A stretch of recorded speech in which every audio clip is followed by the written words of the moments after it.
யோ சொல்லுமா. தர்பூசணி சாப்பிட்டு சாப்பிட்டு ஏன் வீட்டு வாசல்ல போட்டு வச்சிருக்க? என்ன வாட்டர் மெலன்மா?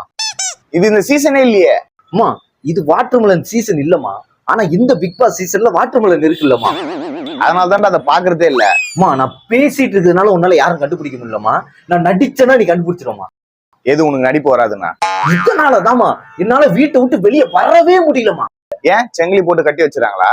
ஃபேன்ஸ் தொல்லை ரொம்ப தாங்கவே முடியலமா. நீ என்ன பண்ணி கீழ்ச்சிட்ட உனக்கு ஃபேன்ஸ்? அதேதான் நானும் சொல்றேன், மரியாதையா உள்ள போயிடு. சிவாஜி சார் மாதிரி ஆக்டிங் பண்ணுவோமா. நெஞ்சு வலி வந்த மாதிரி நடிப்பாருல்ல, அது மாதிரியே நானும் நடிப்போமா. பாத்துரா, உண்மையா நெஞ்சு வலி வரும்போது நடிக்கிற நினைச்சு விட்டு போயிட போறாங்க. நடிப்பு அரக்கன்னா யாருன்னு தெரியுமாமா? முதல்ல உனக்கு நடிப்புன்னா என்னன்னு தெரியுமாடா? பின்ன என்னயா காலம் போற காலத்துல கல்யாணம் பண்றதை விட்டு சும்மா எங்களை போட்டு வெறுப்பேத்தின்னு இருக்க?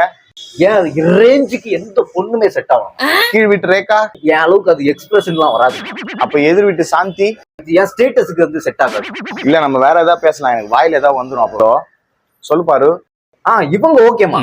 நான் ஓகேன்ட்ட இல்லம்மா, பார்வதின்ற பேர் எனக்கு ரொம்ப ரொம்ப ரொம்ப. யோ இது பார்த்திபன் ஆம்பளையா? பார்வதியா இருந்தா பிரச்சனை இல்லையே. அப்ப உனக்கு ஆம்பளையா இருந்தது பிரச்சனை இல்ல. உங்க எல்லாம் மனுஷன் பேசுவானா? நான் கிளம்புறேன்டா. வினோத் பாய்மா. அந்த பேரு தான் சொல்லாதன்றாங்கல்ல. என் பேரு ராஜியா. ஓ ராஜா, சரி ஓகேமா. வினோத் பாய்மா. உன்னெல்லாம் திருத்தவே முடியாதா பைத்தியம்.